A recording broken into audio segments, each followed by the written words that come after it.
Good afternoon, ladies and gentlemen. So, I think I finally decided what I'm building here, so I wanted to show you what I'm building, and then you can make, comments like you're an idiot or something like that. One warning. All the prices on here are regular prices. They don't reflect sale prices and price match prices. The whole entire order is just a tad over $2,000. If you were to calculate all this, I'm pretty sure it'd be like $2,500 with tax. Our tax in Canada is extremely high. It's like, I think it was 13% or 12% HST. So I paid over $200 in just tax. And then we got these environmental fees, and it's silly. But anyways, here is the wonderful case I got. The case is awesome. You can check it here. Just a little idea how big it is. It's a pretty big case. Like, that's a fan right there. It's huge. I love it. It's a wonderful case. That's gonna do great. I have that now. So it's got wheels and stuff. It's pretty impressive. So it's nice and big. That's what it is. A full tower case. Power supply unit. It's gonna be something cheap. I learned something a lot, when people are like, get an 850 watt power supply unit. Well, the one I have now apparently is a lot less than this. I'm confused. Apparently some are rated higher, some are rated lower, and apparently this one's more powerful than the 850 watt I have. I'm not going to argue with that. I don't even understand it, but yeah, I'm going to leave it at that. I'm going to research a bit later, but people on the tech forums there say this one's better than the one I have, and apparently they can advertise it wrongly, but its maximum actual, I don't know. I'm not going to even bother with that. It's just, it's screwed up. Here's the motherboard. It's a pretty cheap one. It's the P67A, the UD3P version. There's I think a UD4, 5, and maybe a 6. I'm not sure. Apparently it's one of the best ones to overclock. I'm not sure what the difference between the UD3, 4, 5, 6 is. I'm not even sure what the difference between the UD3 and the UD3 and UD3P. But anyways, here is the nice motherboard. It's got only 4 slots.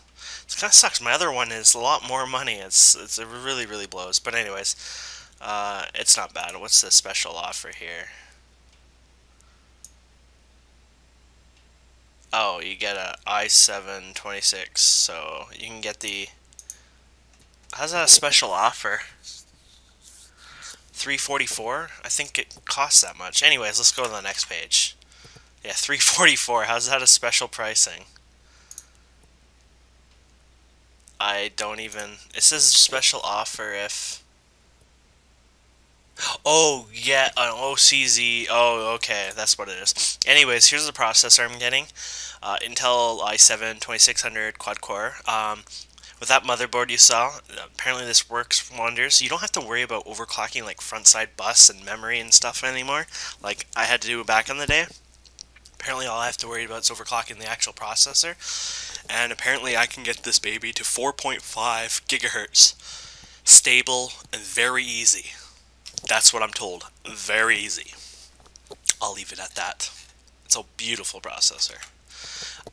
This is the first time I'm going to get some kind of water cooling. This is Echo Coolit Systems, Echo CPU water cooling system, auto-regulated and maintenance-free. And they mean maintenance-free. You don't have to refill it. It does not evaporate the way the piping and everything is made.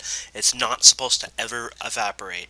And it's got like a rating of 500,000 hours of life. So that would be over 5 years of usage. So as you can see, it's pretty big. You can see in his hand there, that's what it is. Look how big that thing is.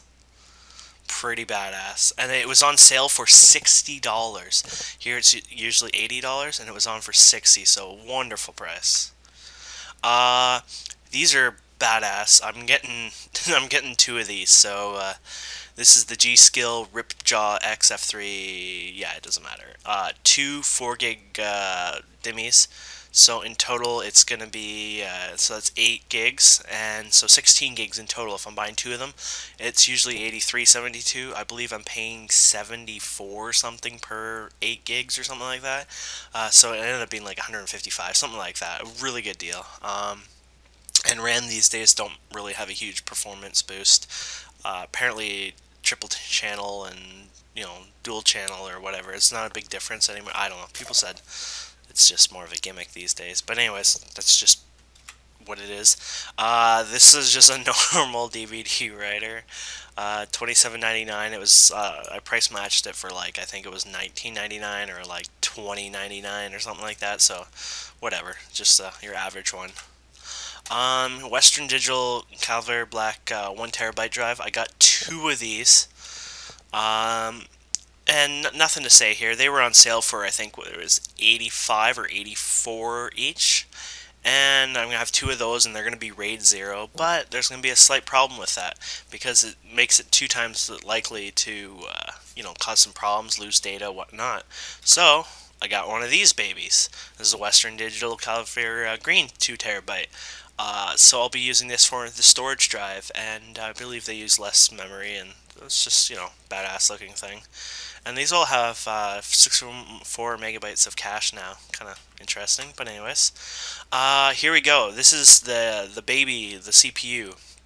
I got this for a good deal. I think it came to $330 for 2 of these. I am going to crossfire them. A guy that helped me build the system did a wicked benchmark on them, and I think he got almost 50 or 40% more using these fans. You can see the fans on there.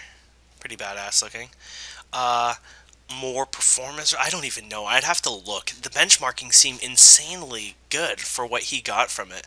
But he said they overclock well, and apparently 2 of these, just crossfire, no overclock, and they think they're overclocked to begin with, beat the, or just are at, the same as the, I'm bad with the numbers, it's like the 5995 or something. I don't know. Anyways, it's like a $700 ATI card, and apparently this puppy beats it when it's crossfire for the 700. I'm paying $340, so dual of these will be amazing. I've never done crossfire.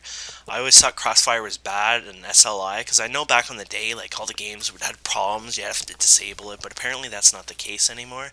It's just like having,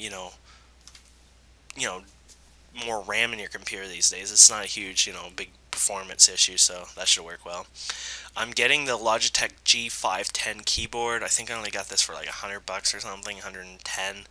There's not much of a deal on them. No place to price match it. It's a nice keyboard. It's got multiple colors. It's a little upgrade from the G15 Generation 2 one I have.